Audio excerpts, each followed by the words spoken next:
Tonight in the news, a change in the political tide. Plus, putting PG&W in hot water. I'm Karen Harch. And I'm Nolan Johannes. Newswatch 16 update is next. In your car, listen to Newswatch 16 on WKRZ AM 1340. Proud to serve northeastern and central Pennsylvania. This is WNEP 16, the news station. Now, Nolan Johannes, Karen Harch, Chief Meteorologist Tom Clark with his backyard forecast, and Joe Zone on sports. This is the Newswatch 16 update. Good evening. It's a big night for Walter Mondale. The latest results of the Illinois primary vote show that Mondale has apparently won the big prize in the Midwest. ABC's Peter Jennings has this late report. Well, here in Chicago, and based on the tabulation of votes from our key precincts, ABC News has projected that Walter Mondale will be the winner in the Illinois Democratic presidential primary.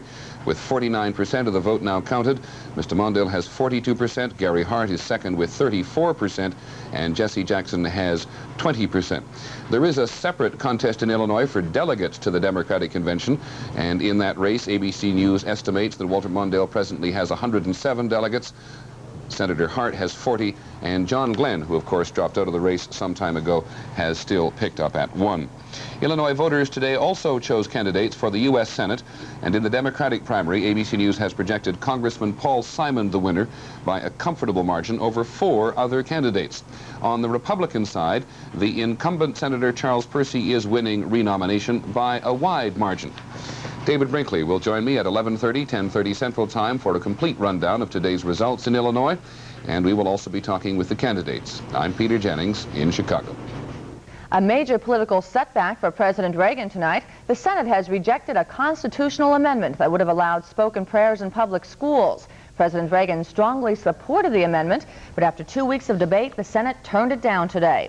Opponents are calling it a great victory for the Constitution, but supporters of school prayer are vowing to continue their fight.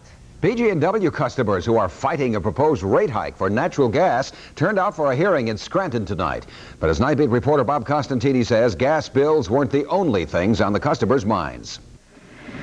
Over the period of 4 years, the amount that I have paid PG&W has increased, even though I have decreased my consumption.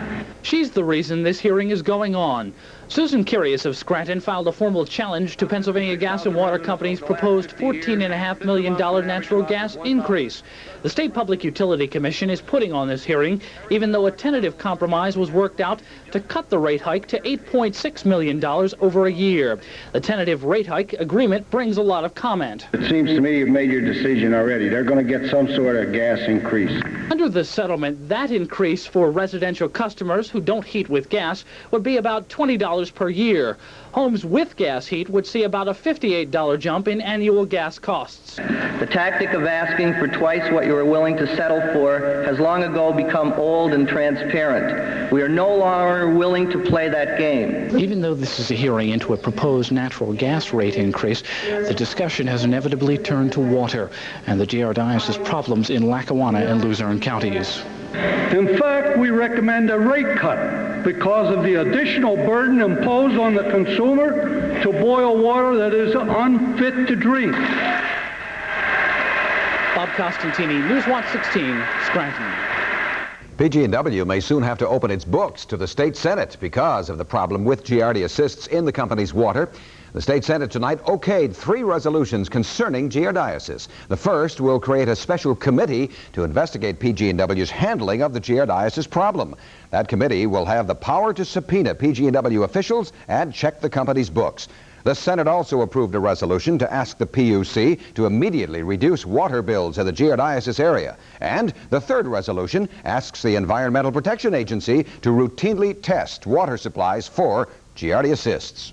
Plans to deal with giardiasis contamination at the Elmhurst Reservoir appear to be settling for the lesser of 2 evils. Newswatch 16 has learned that the Environmental Protection Agency has approved a plan that would allow a sewage treatment plant, after it's built, to dump its treated sewage into the Elmhurst Reservoir. You can see the water supply in Lackawanna County from Skycam 16. 2 years ago, the EPA was worried that such a plant would also dump virus into the reservoir, and that could be hazardous to those who drink the water. Today, the EPA admits it's not an ideal solution, but it's a start in cleaning up septic systems in the area, which are contaminating the Elmhurst Reservoir. Some of our lawmakers in Harrisburg have come up with a plan that they say will improve our environment and benefit the coal industry, too. The proposal was announced in Harrisburg today. Basically, it would give coal companies special incentives to move in and remove coal from abandoned strip mines that are now polluting the environment. Remining this acreage would not only result in the recovery of up to 300 million tons of coal, it would also leave that acreage reclaimed at no cost to the public treasury. Under the bill, the government would relax pollution standards while the mining was in progress, but the coal companies would be responsible for reclaiming the land when the operation was finished. Next on Newswatch 16 Update, meteorologist Tom Clark will spring out to the backyard. Well, let's find out if it's still spring-like out there. How about it, Tom? It sure is. Good. Still close to 50 out there, but my day of glory has come to an end. Yes. What a day it was. So has the nice weather, and I'll explain why when we come back. Catch the hottest hits in the country on WNEP TV 16. It's America's Top 10. You'll hear the biggest hits performed by the hottest acts on the pop, soul, and country album charts. You'll see the latest music video, and host Casey Kasem will count down the top hits of the week on the Billboard charts. You'll also get the inside scoop from exclusive interviews with the biggest musical groups and solo acts. All this and much more on America's Top 10. Saturday on WNEP TV 16. A retired Schuylkill County man is our state's latest millionaire. Thanks to the Pennsylvania State Lotto game, 61-year-old Francis Heine of Frackville is one of two men who correctly picked all 6 winning Lotto numbers on Friday's drawing. Since Heine has to split the jackpot, he wins $1,290,275.70. But of course, 20% is withheld for federal taxes. Still a pretty nice chunk of money, I wouldn't complain one bit about it at all. How about that, Tom Clark? Well, if I won that, I wouldn't be standing here, or you wouldn't be sitting in there, right? We'd all be out celebrating, right? Absolutely. Hey, you know, spring comes in a wide variety of weather, and the next 2 and 3 days will be no exception at all. Big changes coming. The temperature outside now, though, under a cloudy sky, stands at a, well, it's semi-comfortable outside now. How about 48? The humidity is 65%. The wind velocity south at 12 miles per hour. The barometer now holding steady, but it will soon begin to fall. The range, 62. On the top side today, did not break the record, though. As you can see it there, 76. The low last night, 34, and the record low, 8. Wow, back in 1949. A shot there of the sunset this evening, showing some cirrus clouds with Scranton in the foreground. A lot of sunset shots coming up as the twilight extends into the evening hours. A big storm system here in the northwest coast. A lot of wind and rain up that way. The hot spot today was in Palm Springs, California, 93 this afternoon. Now let's take a look at what's going on in the east. Look what the consequence is when a 30-degree air mass comes down and plows into a 70-degree air mass along the east coast. Some very heavy showers and thunderstorms along this line here. Even a tornado which dropped out of one of those thunderstorms just east of Atlanta this afternoon caused some wind damage. But rain is close to us now as Ohio, West Virginia, and it's moving up towards the northeast, closer to northeastern and central Pennsylvania. Now, behind this storm system, it is now snowing, like in Springfield, Illinois. As a matter of fact, 3 to 7 inches of snow fell today out there in Iowa. Now, let's go to the computer graphic, and I can show you that by about 6 o'clock tomorrow night, we're going to have a cold front stretching over eastern Pennsylvania. A low-pressure center along that front will be moving up towards our area. A lot of rain here late today, later tomorrow, and tomorrow night, some of it quite heavy. A few scattered thunderstorms with that line, but don't throw anything at the TV set when I tell you this, but cold air coming in behind this line will allow temperatures to fall down close to the freezing mark by Thursday morning, and that means some snow is quite likely here Thursday. Now, tomorrow morning, the AM rush hour, a cloudy gray start, windy, and possibly wet. 41 Carbondale, 42 in Towanda. The most likely time or place for those showers tomorrow morning will be out in the western portions of the viewing area.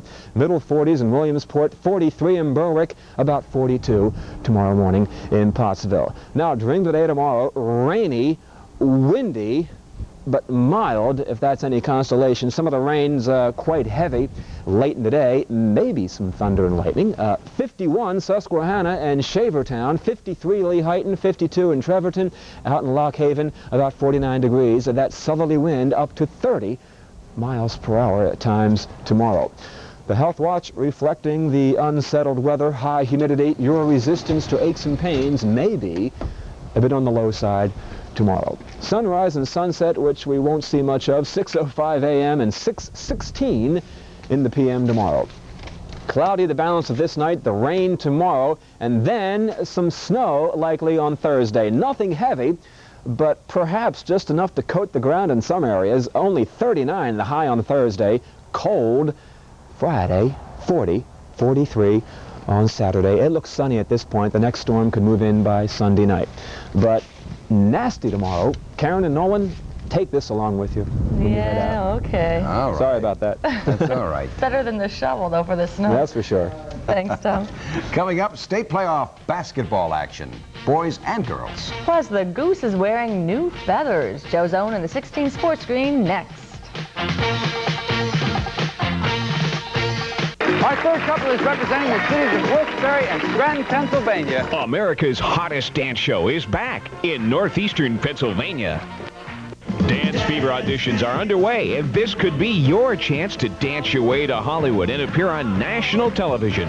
Whatever your dance style is, come down and audition. Call KRZ-FM or WNEP and reserve your audition time now. Everyone's invited to join us each audition night as we dance the night away at the Lackawanna Hilton in Scranton.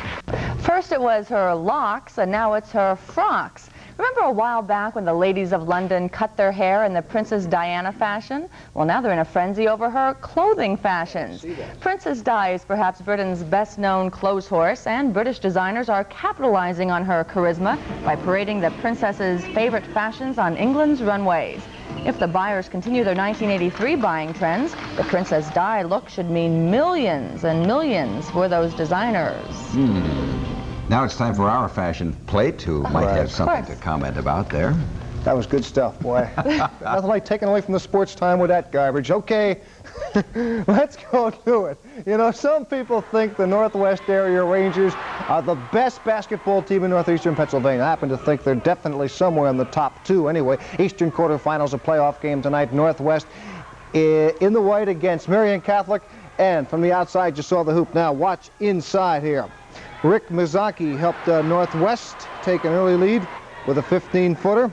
The Colts kept it close all night. Watch Keith Garcio with a nice move inside. He had a game-high 20 points tonight, right there. Now, Northwest, Scott Miner, in a close game for this game, and he's got 2 points. Rangers again, Jeff Stever inside, Scott Noss. He hits. Northwest goes on to win it tonight. The final score, 64-58. They were definitely pressed in that game. Let's go to the scoreboard, check it out. Number 3, Northwest over Marian Catholic, A quarterfinals. Fleetwood beat Bristol 60-50. Morrisville over Bishop Neumann, and Sacred Heart over Schuylkill Haven. Now, take a look at some of the early action in that Sacred Heart Schuylkill Haven game. Carbondale's Roses came out fast. Watch the inside move. Raleigh Hoyle, number 44, hits. Now, Sacred Heart again, number 20, Tony Nicolio. He's got 2 more points. Watch now, number 22, Mike Snyder gets one for Schuylkill Haven.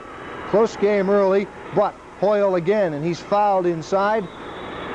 Carbondale Sacred Heart goes out to a lead. They hold on to win tonight, as you saw, by 2 points. Okay, Eastern quarterfinals, AAA boys, check the board. Dallas, their season's over. They're knocked off by Central York. Bishop Hoban, another close game, 54-52. Elsewhere, number 7, Allentown Central Catholic, knocked off number 9, Sillensgrove, and York Catholic over Pottstown, 65-62. Girls playoffs tonight. The number 1 girls A team in the state is the Marian Catholic Phillies tonight. They showed 7th-ranked Bishop O'Hara. Marian in the dark uniforms. There's the shot from the outside. Diane Decker, she had 32. Now watch Maura Hydro, number 33 for Marion. She scores. For Bishop O'Hara, number 22, Ann Kelly. Little jumper from the outside. Number 50 now, Sandy Reno for O'Hara. Drives off the glass, and she's got 2.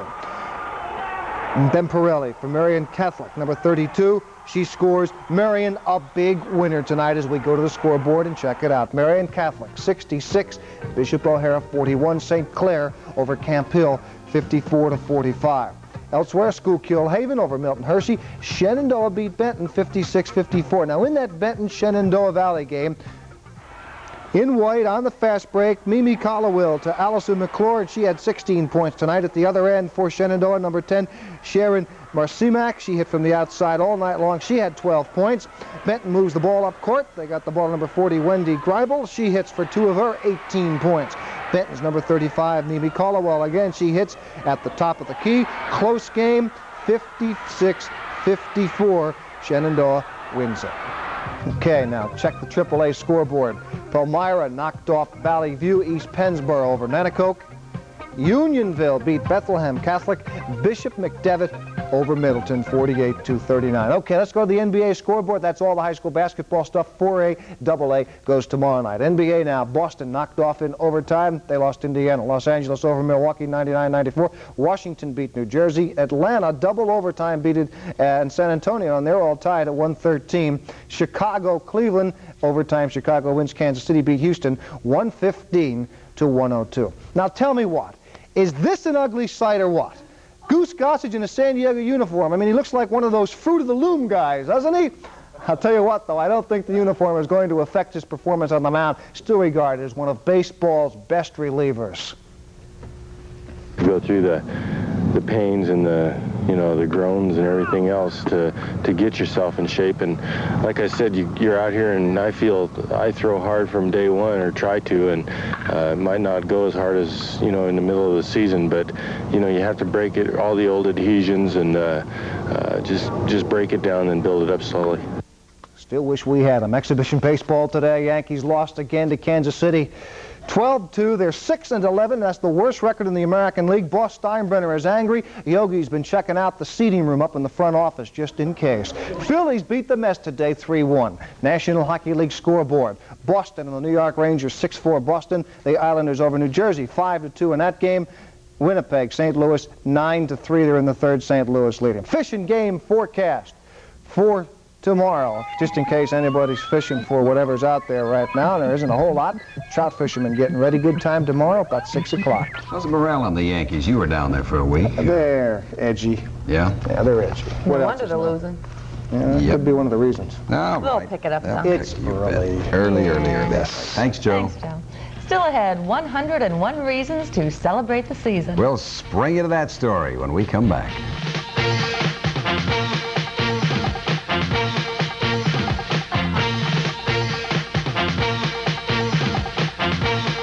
Finally tonight, spring has sprung. It seems we waited for it for so long that now that it's here, we should celebrate. So we thought we'd send out Newswatch 16's Craig Stevens to find the true meaning of spring. Craig proved he is a man for all seasons.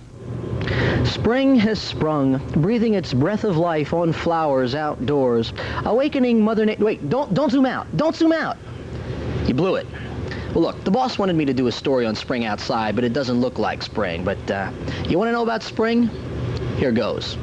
There are signs of spring, sounds of spring, spring flings, spring fix-ups, spring is in the air, the spring equinox, spring training, a leaf spring, spring fever. No, wait, that's spring flu.